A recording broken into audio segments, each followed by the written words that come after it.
बिस्मिल्लाहिर्रहमानिर्रहीम अस्सलाम वालेकुम अल्लाहुम्मा सल्लि अला आले मोहम्मद सल्लल्लाहु ताला अलैहि वसल्लम ताकि भली कार चीज़ से programme straight forward with Alhaj तोई में अज वो ॾींहुं जो इलेक्शन में हाणे 7 ॾींहं बचिया आहिनि चूंडनि में अॼु जे ॾींहुं वञी हो सुवाल जेको माण्हू पुछंदा हिक ॿिए सां यार ॿुधाए चूंड थींदियूं छा तव्हांखे लॻे थो चूंड थी वेंदा टाइम ते त अॼु इलेक्शन कमीशन वाज़े करे छॾियो आहे निगरां हुकूमत वाज़े करे छॾियो आहे असांजी मुसल्ह फ़ौज जे सिपा सालार साहब वाज़े करे छॾियो आहे कि इलेक्शन 8 फरवरी 2024 ते थींदा 7 ॾींहंनि खां पोइ हाणे थींदा ऐं हुन में को बि ताक़त को बि शइ खलल पैदा न थी करे सघे ऐं हर का शइ शेड्यूल जे मुताबिक़ थींदी।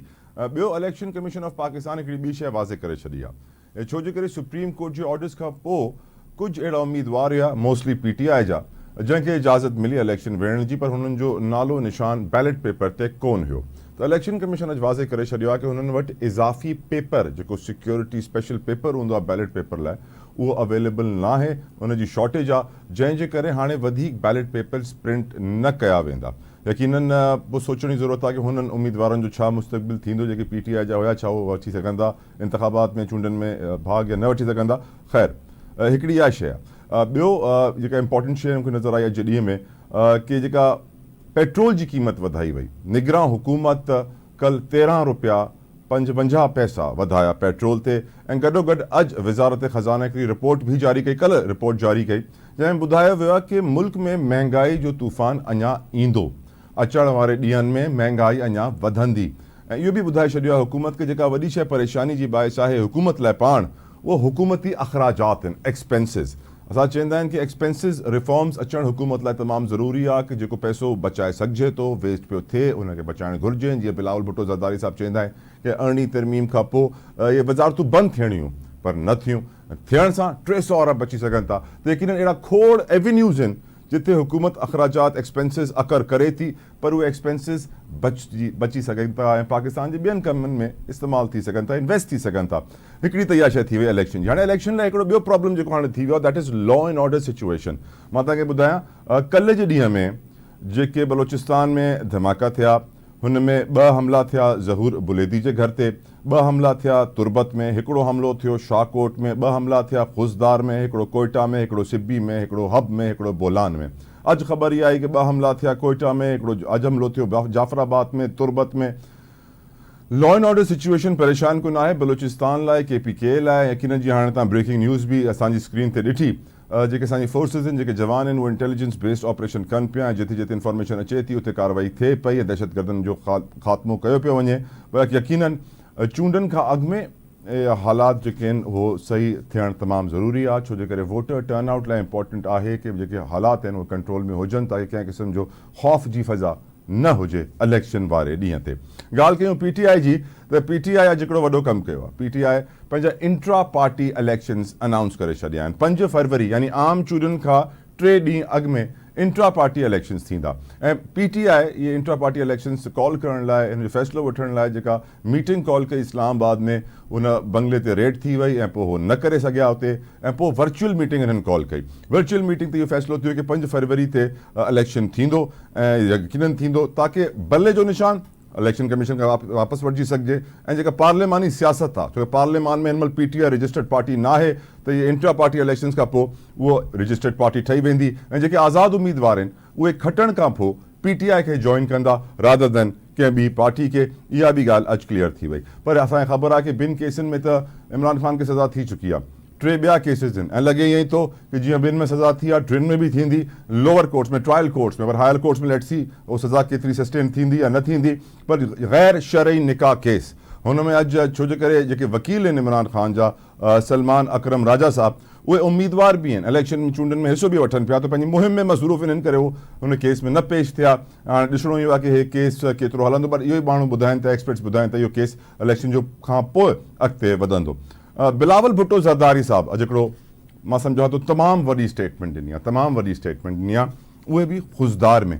मां तव्हांखे हाणे बलूचिस्तान जा हालात ॿुधाया हाणे बिलावल भुट्टो ज़रदारी साहब खुज़दार में हुननि दहशतगर्दनि खे ॿुधाए थो ललकारे पियो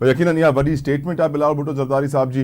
नवाज़ शरीफ़ साहब बि अॼु हिकिड़ो स्वात में जलसो कयो आहे ऐं उते हुननि चयो आहे कि जेके इमरान ख़ान जा वादा हुया 1 करोड़ नौकरियां 50 लाख घर 300 डैम 1 अरब दरख़्त उहे वादा हुननि माण्हुनि खे यादि ॾे विराइण के छा तव्हांखे मिली विया। यकीनन नवाज़ शरीफ़ जी जेतिरी बि टोटल कैंपेन आहे वो रुगो PTI जी बुराई में गुज़रे थी न कि पंहिंजी कारकर्दगी ऐं पंहिंजी अचीवमेंट जे बारे में ॿुधाइनि। इहा बि सोचण जी ॻाल्हि आहे जे प्रोग्राम में हिन ते बि डिस्कशन थींदी। ॿियूं बि शयूं आहिनि of course law and order situation मईशत सियासत पर प्रोग्राम में हिकिड़ो ब्रेक था वठूं। ब्रेक खां पोइ अची डिस्कशन कंदासीं छो जो करे जॾहिं मूंखे इहा ख़बर मिली त इस्लामाबाद में जेके तालीमी इदारा आहिनि हो चूंडनि जे करे 3 फरवरी खां 11 फरवरी ताईं बंदि रहंदा। त मूंखे अफ़सोस थियो कि यार इलेक्शन्स आहिनि तालीमी जेको तालीम आहे उहा त जेका डिस्टर्ब न थिए हा स्टूडेंट्स जेके आहिनि उन्हनि जी तालीमी निज़ाम तालीमी सिस्टम एवरी डे काउंट्स ऐं हर ॾींहुं नई शइ पढ़ाई वेंदी आहे त यकीन अगरि चूंडनि में इहे स्टूडेंट स्कूल बि नथा वञी सघनि त अल्लाह रहम करे। ब्रेक था वठूं।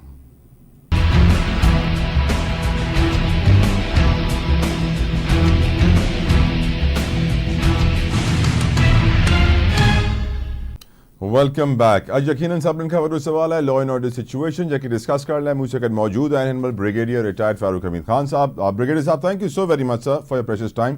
ब्रिगेडियर साहब जब भी इलेक्शन आते हैं पाकिस्तान में लॉ एंड ऑर्डर की सिचुएशन क्यों खड़ी हो जाती है सर? वजह क्या है? क्या इंडिया करता है ये या कोई और हमारा खतरनाक दुश्मन है जो वेट करता है इलेक्शन के दिन का? सर बिस्मिल्लाह रहमान रहीम, बहुत शुक्रिया। देखिए 2 चीजें हमें ज़हन में रखनी है। एक होता है typical pre-election violence in a South Asian country, especially like Pakistan. India में भी होता, बांग्लादेश में भी आपने देखा बहुत हुआ है।